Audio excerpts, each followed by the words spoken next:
You're listening to The Dead Prussian, a podcast about war and warfare. What happens to those who live somewhere outside their ethno, social, cultural, linguistic group? Now, I'm not sure if that's the right term, it's a long term, but in culturally and linguistically diverse communities, can members of those communities be held to account for the political actions of the communities and cultures they have left behind, or they may no longer associate with? Does your ethnicity brand you a traitor to your new country? G'day listeners, and welcome to the Dead Prussian podcast. I am Mick, your host, the humblest host there is, with a podcast named after a 19th century Prussian military thinker. I actually think I'm probably the humblest host out there, although I might change that today because I'm wearing a flamingo shirt and I've got a terrible holiday beard and I think I look rather good. Now, listeners, thank you very much for all your support this year. We have had an irregular posting schedule due to some, I'll say, monumental shifts, maybe even tectonic shifts in terms of career changes for me.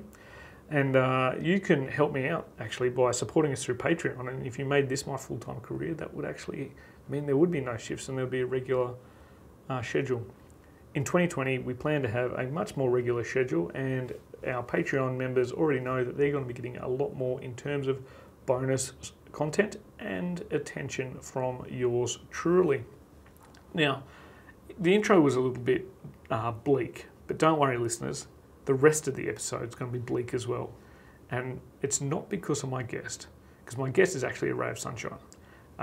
My guest today is Nicole Townsend. She is a PhD candidate at the University of New South Wales, Canberra, one of the best places on earth to work. I can account for that. And her research critically examines Australian involvement in the Mediterranean and Middle East theatre of operations during the Second World War. It encompasses the operational, political, diplomatic, and economic significance of the theatre, both as an individual area of operations and as part of the broader war. A former summer scholar at the Australian War Memorial in 2017, I should actually get $1 every time I have a former summer scholar on the show. She has also worked on several Australian heritage, archival and educational institutions. This includes the Australian National Archives, and she currently works as a research associate at the University of New South Wales in Canberra.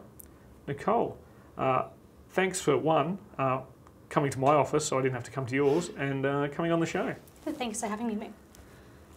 Now, Nicole, before we start discussing suspect communities in times of conflict, I'm keen to stop my chair from creaking, but I'm also keen to find out why you became a military historian.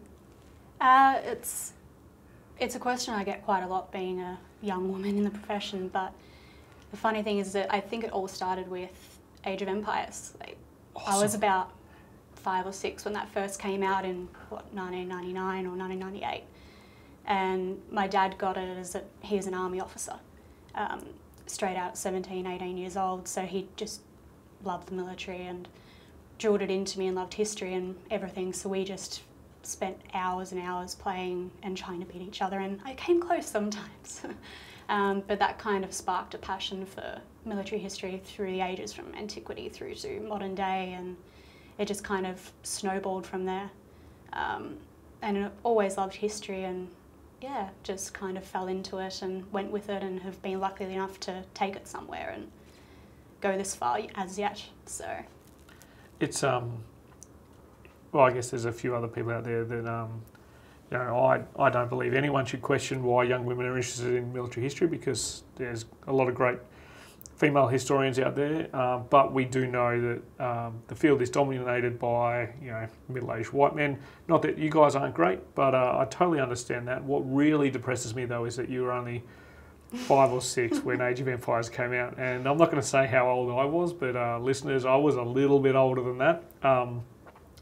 But what an awesome way to get into military history. I think Age of Empires was fantastic. I used to have this tactic that never worked.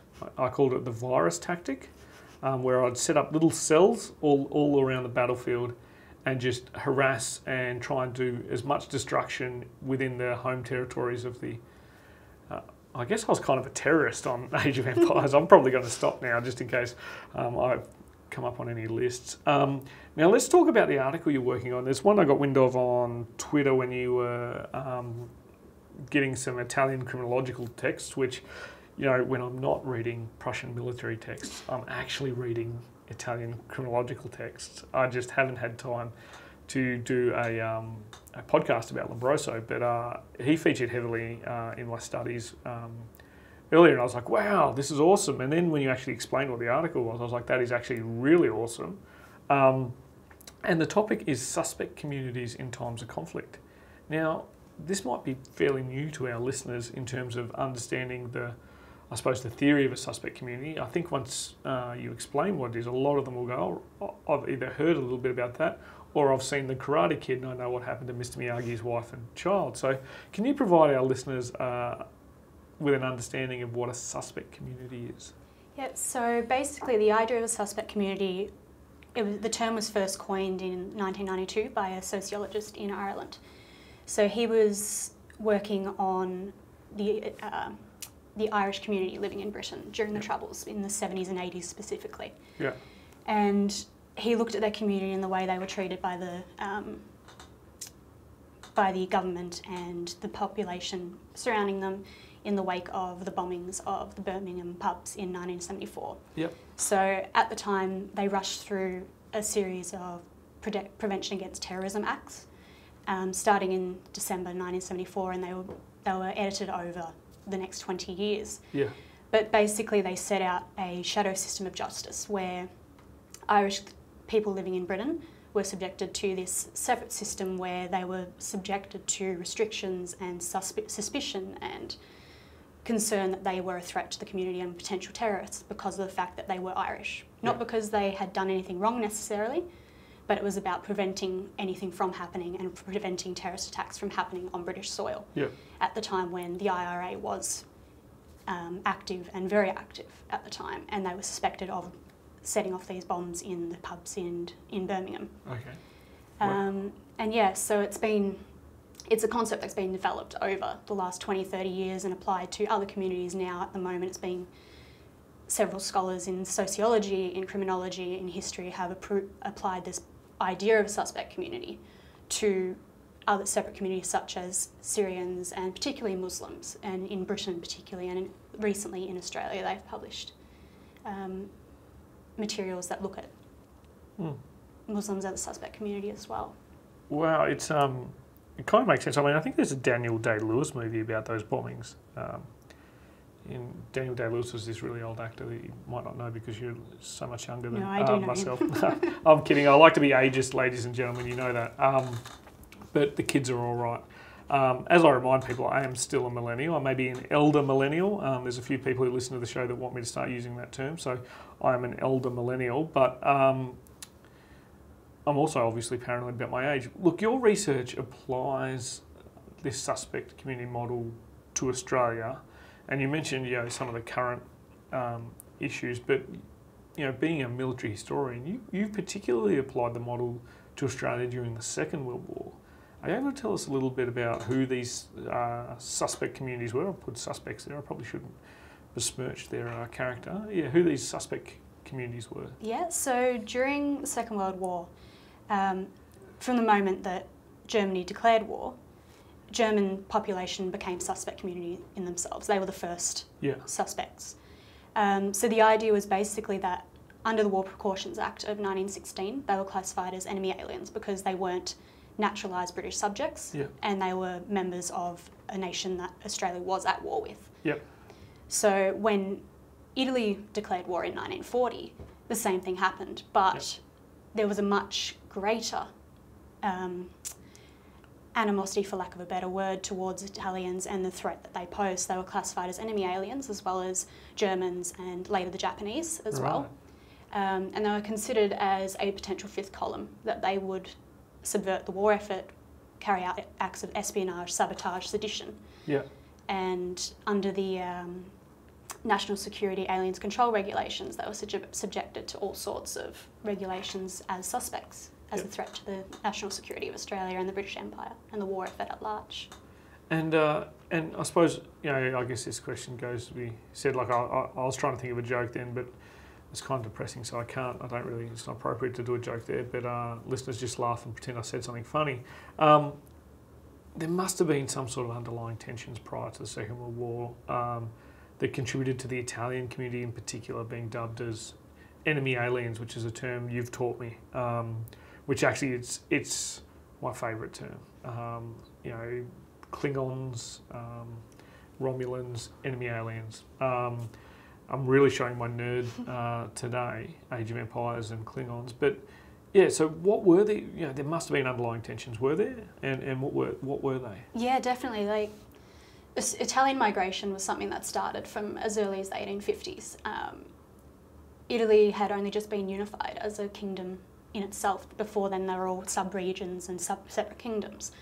And there was a lot of lower socioeconomic sort of communities, particularly in the south, and as a result they fled Italy. They went to America, they went to South America, to Australia, and as a result they went to areas where they knew how to work well. They worked on farms, they worked in mines, they worked in those agricultural sectors, and as a result they were seen to be taking jobs from the Australian people, from taking good Britishers' livelihoods and whatnot, and they were actually used by employers to break strikes in industrial action. They were used because they would work longer, they would work harder, and without any sort of issues of worrying about heat and worrying about the length of their day of work. So they were used to replace 2 men in Australia would be able to be replaced by 1 Italian, for example. And as a result, there was a lot of economic tensions about that, particularly going further into the 20th century, into the Great Depression, when there was more competition for jobs and for employment, and people were travelling further and farther for these jobs. It created a lot of tension, and there was a lot of racialised forms that were coming through of that. Italians derided as dirty, and dirty Dago pests was one claim that was made, and ideas that they were coming in. There's a quote from an 1891, I believe, article which claimed that there were armies of Italians coming in to create battles in the streets of Sydney and Melbourne, where they were fighting for jobs and things like that. So you get all these things kind of springing up over this period, but you have these flares, and it culminates basically in 1934. There's a large riot in Kalgoorlie, Boulder, when an Australian man is killed in a brawl with an Italian, and a large group of returned servicemen proceed to create basically a mob and target the Italian farms on what was then called Dingbat Flat, where they had the mining community areas. And you've got both sides throwing gelignite against each other, and pubs burned down and things like that in this racially charged violence, but based on economic issues in the grounding of it. Yeah. That's, I mean, now that you've said Dingbat Flat, we're just going to get constant Australian jokes from our overseas listeners, but it's actually a place. Dingbat's an animal, ladies and gentlemen. So if you want to know more about it, please jump on the socials and tell us. But that background seems like it's not an unfamiliar melting pot. I mean, we don't have people throwing out, it was gelignite, not jelly. So it's not jam for Americans. It's not, aeroplane jelly for Australians. It's dynamite, ladies and gents, basically. The actual fighting in the streets is something that's probably we're not seeing as much here. I know that we have some of our US listeners have definitely seen racial tensions explode a lot more than what we've seen in Australia. But this is not it doesn't sound like it's from the past. These are tensions that we have here now. The trope of the immigrants stealing my job is a common populist conservative chant at the moment. So I guess which is funny when you get the working class voting for the elite conservative class. Not that I'm looking at any mother country that may have just had an election recently. Surely there must be something we can learn from the experience of the Australian Italian community and their treatment during this time. I think the big thing that stands out, it is, as you said, it's just a wheel. It goes round and round. It's something that's these tensions and ideas of a foreign other coming to steal Australian jobs, to ruin our livelihoods, to push Australians up against a wall is one phrase they use in articles at the time. And the idea of something like that is something that just recurs over and over and over again. At one stage it was Asian migrants, Chinese and whatnot, who came to work on the goldfields. Yeah. At the time they were the yellow peril. The Italians and Greeks and the like became the olive peril. Yeah. At the same basis underpinning everything, but Yeah. they were a foreign other coming to threaten Australia, basically. Yeah. And as you go through each decade or two, you get a new target of this fear coming through, and you have, in the 70s, 80s, when you get a massive influx of Southern and Eastern European migrants after the war, same sort of thing, and Yeah. now it's Syrians and refugees coming in, you get this same sort of thing in the media and whatnot, where you see this same sort of picture Yeah. of a foreign other. But strangely enough, fear of the other actually hasn't done anyone any good, from what I can understand. And I've done much less research on any of this than Nicole. In fact, I've read most of the notes that I asked her to send me, so I could be full bottle on this before we started. Now, for those listeners that throw us some tin once a month to get privileged access, we're going to switch to a bonus question where I'm going to ask a very, very interesting question of Nicole. For those listeners that keep their tin in their pocket, well, you can just put your hands in your pocket and wait until we finish this question. All right, Nicole, that was an excellent answer to the bonus question. And for those people who didn't hear it, it was both disturbing and extremely funny. So pay me some money and you can find out what Nicole said. But Nicole, as you know, as one of the most dedicated fans of the show, you have one more question to answer. And this is a final question I ask of all guests and enemy aliens. It is a question that relates to our mission on the show to define war in as many ways as possible, just like Big Carl, the dead Prussian himself, did, and continue the debate on what is one of society's most enduring phenomenons. Each guest has to finish the sentence "war is." So right now, I ask you to finish the sentence "war is." War is eternal. It's something that, as old as you go, as for thousands of years, has been something that is part of human nature, I think. It's always someone wanting to impose their will to have more power, more resources, more whatnot, whatever it may be. And it's something, unfortunately, that is, eternal and will continue going round and round, I believe. That's an awesome answer, because we can tweet that really quickly. War is eternal. I'm not going to tweet it until we release the episode, though, and I probably won't tweet it. To be honest, I tell every guest I'm going to tweet about their definition of war, and I never do. But it's okay, because you guys and girls keep coming back. Look, Nicole, thank you very much for coming on the show. Thanks for walking all the way over here and talking about a topic that is just fundamentally important. I think that's tautology. It's fundamentally tautologically important for the way we view the world and the way we view our communities. Thanks very much. Thanks for having me. Now, listeners, thanks for listening to that, and I can't reiterate enough. This is a particular issue that is affecting all of us right now, and I very rarely do rants, but always be cautious of any sort of communication that is asking you to fear the other simply for the reason that they are the other. Because as Nicole talked about this being in circles, what we're seeing now has happened before. And as I say in Battlestar Galactica, it'll happen again.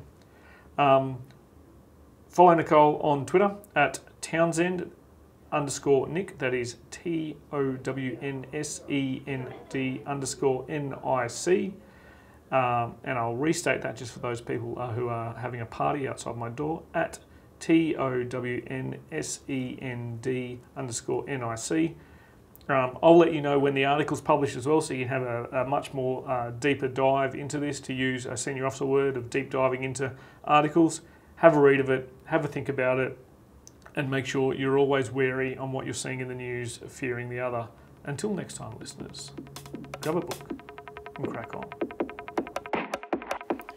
Join the conversation with us on Twitter at Dead Prussian Pod, on Facebook at the Dead Prussian page, or on our website www.thedeadprussian.com. All show notes for this episode, as well as copyright information, can be found on the website. The Dead Prussian podcast is written, produced and hosted by Mick Cook. It is co-produced by Amanda Levito. The music used throughout is Caught in the Beat by Broke for Free and is used under a Creative Commons Attribution license.